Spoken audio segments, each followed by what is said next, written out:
নাই নাই নাই শ্বিলঙক কোৱা নাই, ছুইজাৰলেণ্ড কোৱা, মই পৰ্যটনস্থলী কথাটো কৈছোঁ। নাই আপুনি আপুনি মোক দেখাই দিব, তাৰপিছত আপোনাৰ লগত কথা আপুনি মোক যেতিয়া দেখাব আপুনি আহক, মই আপোনাক চেলেঞ্জ কৰিছোঁ, আপুনি আহক, আপুনি দেখাই দিব। মানে ছুইজাৰলেণ্ড কোৱা কথাটো আপোনাৰ ভুল নাছিল। আৰে মই কেতিয়াও কোৱা নাই, কিয় আপুনি কিয় ইমান ছুইজাৰলেণ্ডৰ বাহিৰত আপুনি কিয় চিন্তা কৰা নাই?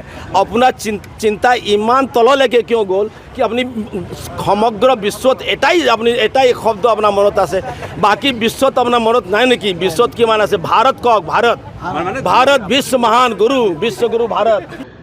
আমাৰ যিটো অঞ্চল ঘূৰিলোঁ এইটো পাহাৰৰ অঞ্চল। এই পাহাৰৰ অঞ্চল দেখাৰ পিছত মই কৈছোঁ কি আমি চিমলা যাওঁ, শ্বিলং যাওঁ, কোনোবা কিবা ছুইজাৰলেণ্ড যায়, কোনো দৰকাৰ নাই। আমি এই ঠাইটো ছুইজাৰলেণ্ড, চিমলা, শ্বিলঙৰ নিচিনা কৰিব পাৰোঁ। এটা টুৰিজম হাব, পৰ্যটকস্থলী যদি আমি হিচাপে এখন যদি উন্নত কৰোঁ